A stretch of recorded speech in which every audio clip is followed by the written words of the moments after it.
Aditya Kakkar BJP को softly support करने वाला क्रिएटर।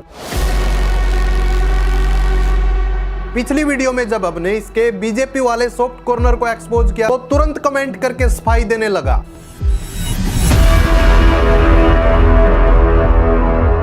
फैक्ट्स तो थे ही नहीं, इसलिए कमेंट में भी अपनी वीडियो की तरह बिल्कुल इलॉजिकल बातें करने लगा। मैंने 6 वीडियो बीजेपी पे बनाई हैं, 2 वीडियो कांग्रेस पे बनाई हैं, मैं प्रो बीजेपी कैसे हो सकता हूँ? फंडिंग मिलती है क्या? एक पार्टी को क्रिटिसाइज करना, दूसरी पार्टी को सपोर्ट करना थोड़ा ही होता है। बिल्कुल सही, बट प्रॉब्लम सपोर्ट करने की नहीं बल्कि टोन चेंज करने की होती। एक पार्टी पर फुल फोर्स अटैक, बीजेपी पर बात आते ही सडन सॉफ्ट, और जब सेंटर में बीजेपी की गवर्नमेंट है तो ये न्यूट्रलिटी वाला मास्क यहीं पर फिसल जाता है। और आज हम इसके न्यूट्रलिटी वाले मास्क को उतारेंगे। ये सब दोगलापन है, मैं तेरा दोगलापन उतारता हूं अब, और क्लियर हो जाएगा विद प्रूफ कि फंडिंग किसको मिल रही है। सबसे पहले एसआईआर एक बहुत नॉर्मल प्रैक्टिस है, होती रहनी चाहिए, बट इस टाइम पे एसआईआर करवाना जरूरी बहुत है और इसका सबसे बड़ा फेलियर है बीजेपी। आज की डेट में हमारे देश में कितने बांग्लादेशी रहते हैं किसी को नहीं पता। कोई न्यूज आर्टिकल तुक्का मारते कि 10 से 15 लाख रहते हैं, कोई न्यूज आर्टिकल तुक्का मारते 2 से 3 करोड़ रहते हैं, किसी को नहीं पता कितने रहते हैं। एसआईआर होना चाहिए, no doubt. Fake voters, duplicates clean up होना जरूरी है, और जब तुम बोलते हो कि इस टाइम बहुत जरूरी है तब तुम पूरा ही कॉन्टेक्स्ट छुपा देते हो। इलेक्शन के कुछ महीने पहले ही ये एग्रेसिव एसआईआर क्यों?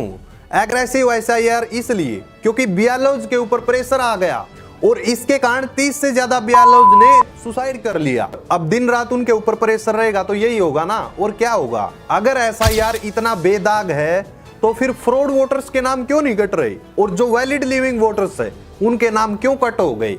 ये तुमने वीडियो में बोला ही नहीं।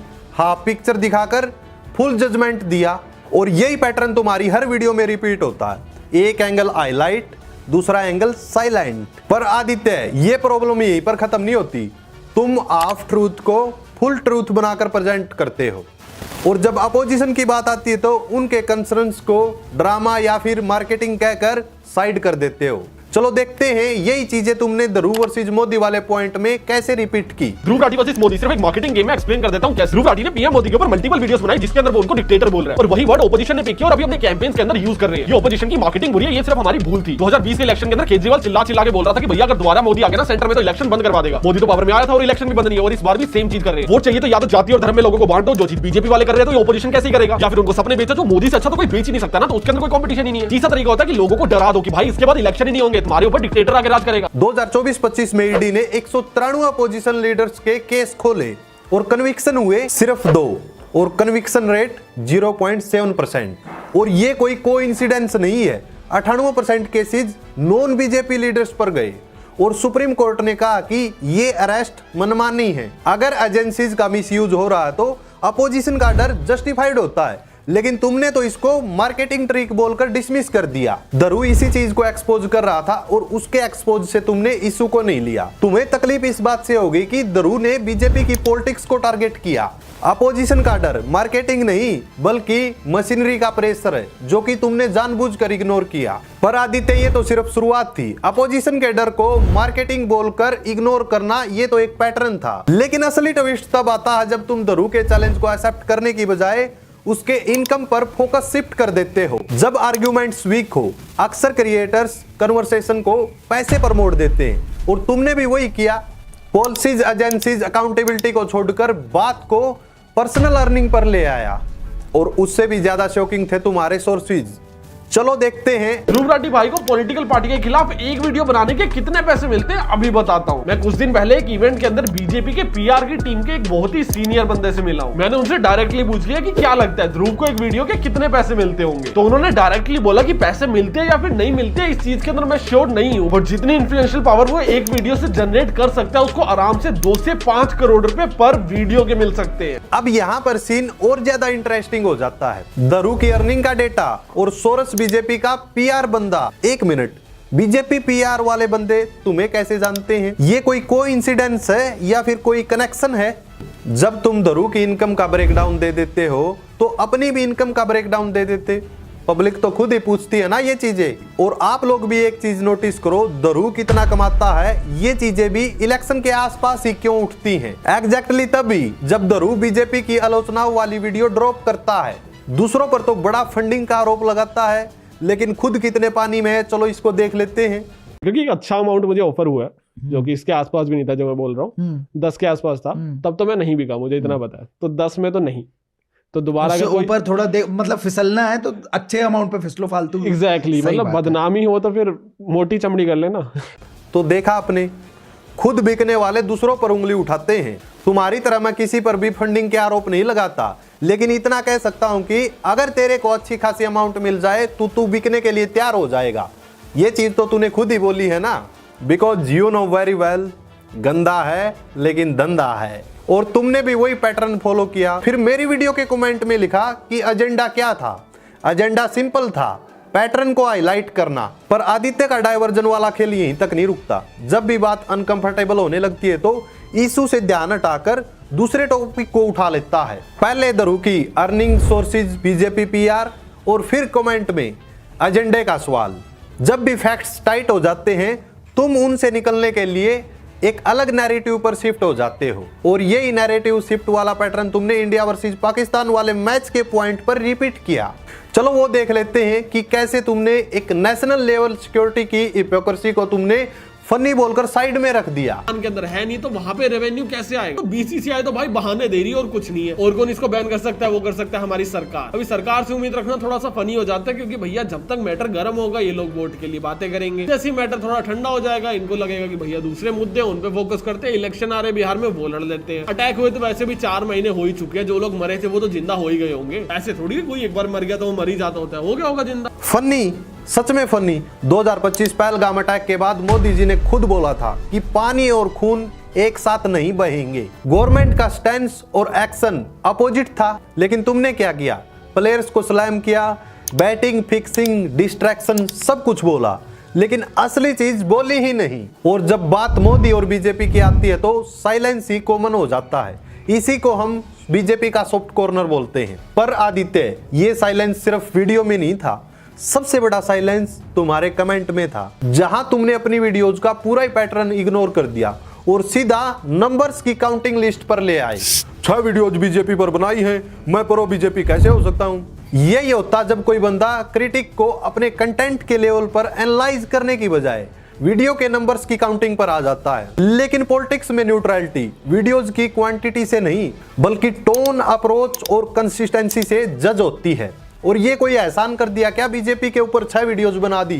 क्योंकि आज के टाइम पर देश में इतने सारे इश्यूज हो चुके हैं, उनके लिए गवर्नमेंट जिम्मेदार है। अगर तुम 6 की बजाय 60 वीडियो भी बना दोगे वो भी कम ही पड़ जाएंगे।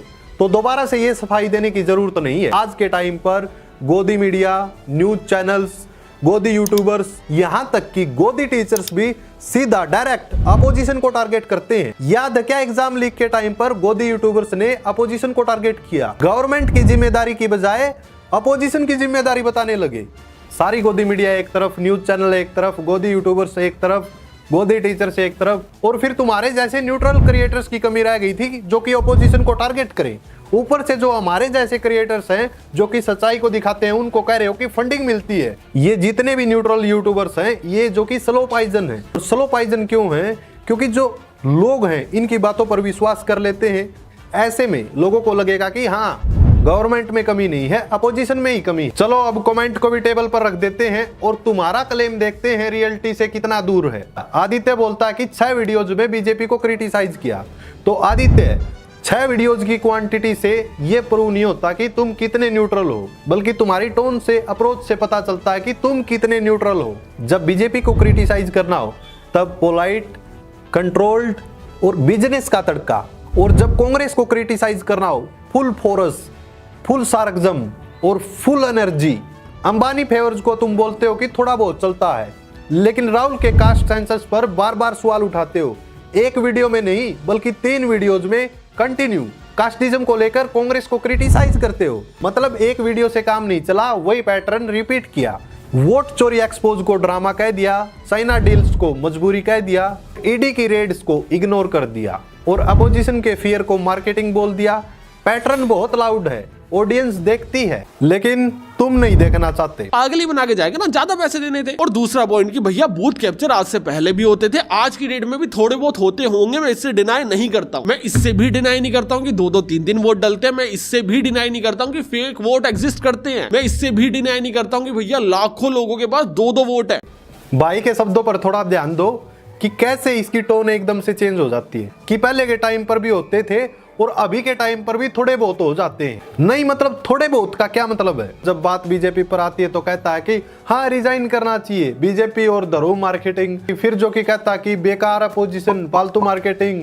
और अब सुनो, दिल्ली में इतनी बेकार हालत होने के बाद भी ये बंदा कहता है कि एयर बैलून लॉन्च की। दिल्ली के अंदर पोल्यूशन कंट्रोल करने के लिए रेखा गुप्ता की सरकार ने हॉट एयर बैलून लॉन्च कर दिया, जो खुद आग से जलता है और पोल्यूशन क्रिएट करता है। देखो इस चीज पे अगर मैं भी चाहूँ ना तो बहुत इजीली क्रिटिसाइज कर सकता हूँ, जैसे बाकी लोगों ने कर दिया। बट टेक्निकली देखो, हॉट एयर बैलून से बहुत ही माइनर से पोल्यूशन क्रिएट होगा, पर उससे टूरिज्म बहुत ज्यादा बढ़ जाएगा। और टूरिज्म से होने वाला रेवेन्यू इंडिया की जीडीपी के अंदर एक बहुत इंपॉर्टेंट रोल प्ले करता है। तो एक ऐसी चीज को शहर के अंदर एड ऑन कर देना जो मैक्सिमम लोगों के लिए एक वन टाइम एक्सपीरियंस हो सकता है, या फिर फॉरेनर्स के लिए एक नई अट्रैक्शन हो सकती है दिल्ली को घूमने के लिए। तो इसमें कुछ माड़ा नहीं है, एट द एंड प्रॉफिट ही होगा शहर का। तुमने बोला कि मैं क्रिटिसाइज कर सकता हूं, लेकिन ये टेक्निकली सही है। अरे भाई साहब, तुम क्रिटिसाइज नहीं कर सकते क्योंकि पार्टी का सवाल है मित्रों। पॉलिटिक्स की जाती है और अगर नहीं सरकार बदली जाती तो भैया कम से कम काम तो करवाया जाता प्रेशर देके। आज के डेट में राहुल गांधी बोल के दिखा दे कि भैया देश में इतनी बेरोजगारी क्यों है। जो सरकार पावर में बैठी है वो तो उनका जवाब ही नहीं देगी, उनके चेले जाके लिख रहे होंगे भैया तू भी तो अनएम्प्लॉयड है। ये लाइन जब सॉरी पीएम मोदी बोलकर वीडियो बना रहा है, लेकिन दूसरी साइड वो सुनो जब बंदा राहुल गांधी पर वीडियो बना रहा है कि बीजेपी को क्रिटिसाइज करने वाली वीडियो में